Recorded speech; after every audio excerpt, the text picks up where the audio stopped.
This video is sponsored by US Cranberries, America's original superfruit. वैसे कुछ ज्यादा तैयार होके नहीं आया? अब बैठेगा भी?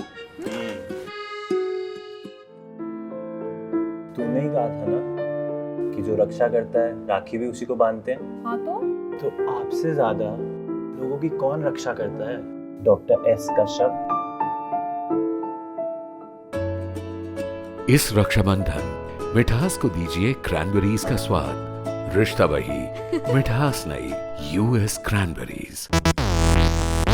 नमस्ते, मेरा नाम है हर्षिता और आप देख रहे हैं दी लंदन टॉप। हार्वर्ड यूनिवर्सिटी में अंग्रेजी के प्रोफेसर और मशहूर साहित्यिक आलोचक इवोर आर्मस्ट्रॉन्ग रिचर्ड तुलसीदास के बारे में लिखते हैं कि तुलसी कभी किसी वाद के चौकटे में बंधकर नहीं रहे, क्योंकि वे सत्याग्रह लक्षी साधक थे। ये वही तुलसीदास है जो रामचरितमानस के जरिए अच्छे राम भक्त होने के गुण बताते हैं, साथ ही भेदभाव से बचने की बात भी करते हैं।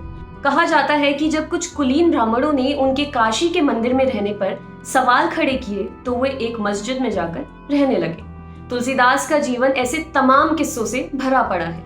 आज हम आपको उनके जीवन से जुड़े 5 अनसुने किस्से बताने जा रहे हैं। कई लोगों को लगता है कि गोस्वामी तुलसीदास ने रामचरितमानस को भोजपत्र या ताड़पत्र पर लिखा था, लेकिन ऐसा नहीं है। उन्होंने रामचरितमानस की रचना कागजों पर ही की थी। इस बात के प्रमाण तुलसीदास धाम यानी चित्रकूट के राजापुर में भी मिलते हैं। इस जगह पर गोस्वामी तुलसीदास का मंदिर है, जिसमें उनके हाथ से लिखा रामचरितमानस का अयोध्या कांड भी रखा हुआ है। बाकी पांडुलिपि तब पानी में बह गई जब उसे चुराकर एक पुजारी भाग रहा था और वे पानी में गिर गई। लोग पांडुलिपि को तकरीबन 450 साल पुराना बताते हैं। दूसरा किस्सा है मुगल बादशाह अकबर और तुलसीदास का। मुगल बादशाह अकबर और तुलसीदास को समकालीन माना जाता है। अकबर ने तुलसीदास को यमुना नदी के किनारे 96 बीघा जमीन दे दी, लेकिन तुलसीदास स्वीकार करने को राजी नहीं हुए। ऐसे में जमीन उनके शिष्य गणपत राय के नाम कर दी गई। जब अंग्रेज आए तो उन्होंने ये जमीन अपने कब्जे में लेकर 684 रुपए हर साल देना शुरू कर दिया।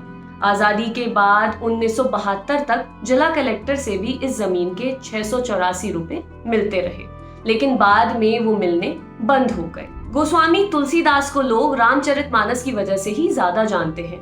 उन्होंने इसके अलावा भी 11 ग्रंथ लिखे थे।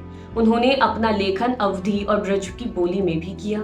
अवधी में उन्होंने रामचरितमानस, रामलीला नैछा, पार्वती मंगल, जानकी मंगल और भी काफी सारे ग्रंथ लिखे।